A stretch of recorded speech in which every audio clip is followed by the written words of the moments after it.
I think you count as probably one of the math nerds amongst the composers, because I think maths is something that has been in your past. Yes, not maths per se, but I did study computer science. Okay, and, right. While I was at school and while I was studying computer science, maths were always like my favorite subjects were like more maths related. So this was a project that was going to excite you then? Yes, definitely. And in fact, the very first piece I composed was based on Fibonacci numbers and had all sorts of like different algorithms going on around Okay, it. well, there'll be maybe a little mention of that in the second half. So, and Fibonacci numbers, of course, numbers that a lot of composers have loved through the years, from Debussy, Bartók, and even Mozart, it seems. And so, of the story that was told, what was the sort of thing that you latched onto in your composition? Well, it was many things, but I think mainly I think the simple fact that they are infinite is what moves me the most. Just it is one of the first things we discovered about them, but it's still kind of like. So you're in for a long evening, I'm afraid. So, yes, and how they are still so mysterious, even though we've been trying to kind of like figure them out for thousands of years. Yeah. So what should the audience be looking out for? I mean, have you tried to capture that infinity, or the kind of the fact that we don't really understand them? So the infinity I tried to capture by ripping off someone else's idea, which is Olivier Messiaen's idea of like doing an algorithm based on prime numbers, to like portray this feeling of like things going on and on and on, and they're never really the same. And also one of probably the first decision I made was, even though I would be writing for a quartet, the four players never play together because 4 is not prime.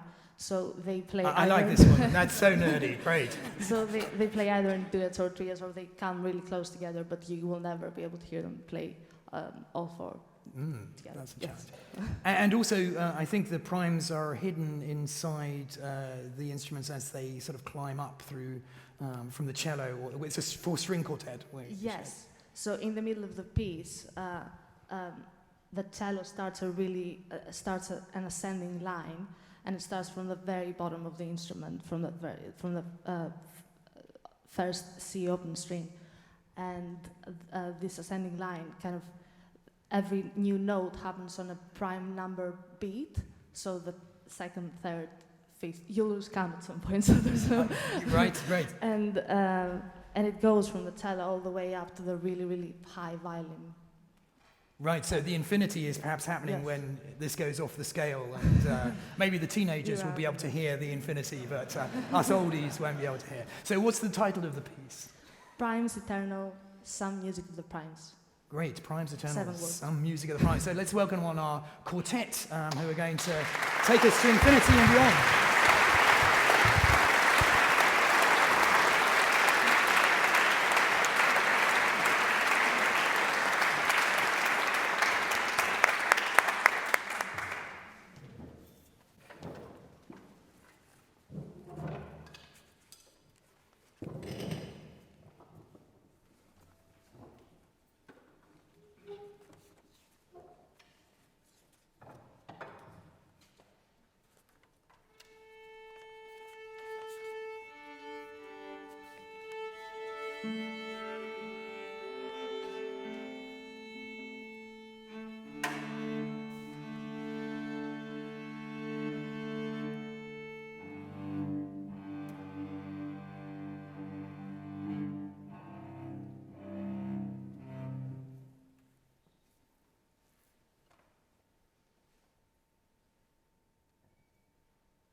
Thank